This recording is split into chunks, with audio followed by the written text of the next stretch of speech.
Hi, welcome to Bearded Meeple. Now, if I mention a push your luck game, people will tend to think of throwing dice. Well, today we're going to take a look at a card game for 2 to 4 players, ages 10 plus, and it'll play between 20 to 45 minutes. Now, in the game, as you venture further underground seeking out items you need, just be careful because danger always lurks near. It's brought to us by Mangrove Games. It's Dig. Let's take a look at it. Here's a brief overview of Dig. In the game, there are a number of components, some to help you, others to hinder you. The first player to collect 10 gems will win. As you dig, you'll be able to gain the assistance of up to 4 recruits. You'll be looking for iron, gold, diamonds, and rubies.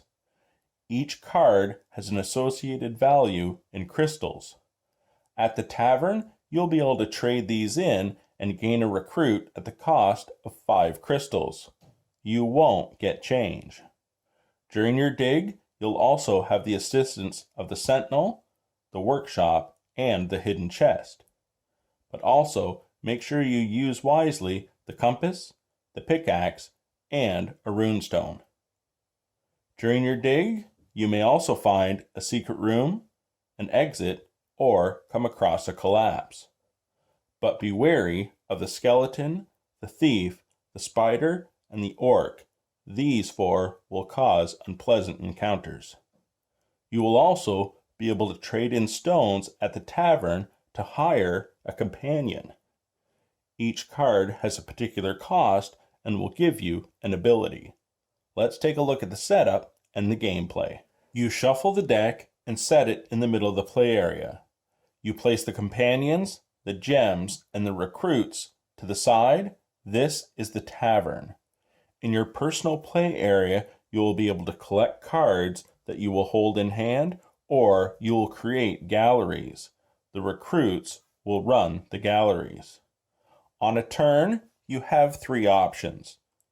You can dig in the hill, go to the tavern and trade, or close one of your galleries. When it comes to digging, you are simply taking the top card from the deck and adding it to your play area. During the first few rounds, you will simply dig to collect cards. As you collect enough cards, you will be able to trade them in to gain recruits or companions.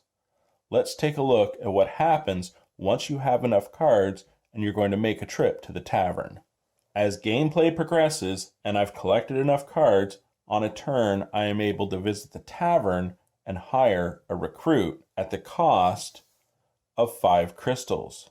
The cards are discarded and I now have a recruit who will create a gallery. You may have 1 recruit per card, but you may have multiple recruits in a gallery because as you dig further and place cards in the gallery, for every 5 cards, you will place a gem. Even for instance, if I had another recruit on the 3rd card, so another 5 cards, I would receive another gem. It's every 5, 10, and 15 cards from a recruit where you will place a gem. But be careful, and here's the push your luck element. As you go blindly through the deck, digging down, you may come across a skeleton, a thief, a spider, and an orc. Those are going to rob you of recruits, gems, or close galleries and lose everything you've worked toward. A few things to note: you can have more than 1 gallery going at once, but remember each gallery needs a recruit, so really you're only going to have a maximum of 4 galleries at a time.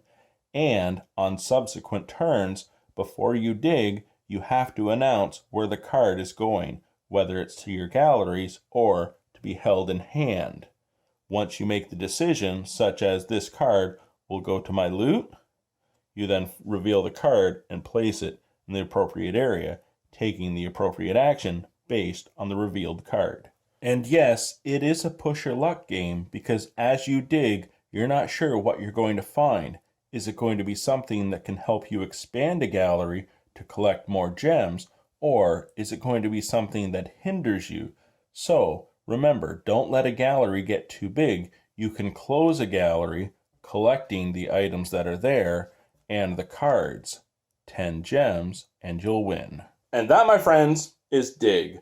Now, a couple of things I would like to say. I like the pixel art, I like the theme, and I like the gameplay. I'm glad this wasn't a roll and write, which seems to be all the craze nowadays. It easily could have been throw some dice, write down what you get, see if you want to keep digging further.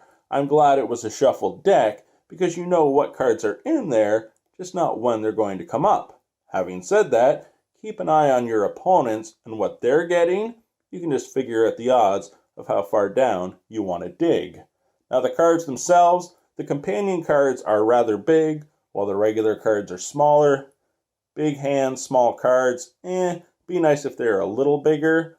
Another thing, the rule book was a little iffy in some parts, but we managed to get through it and we enjoyed the game. I hope you get a chance to check it out. I'll talk to you again soon.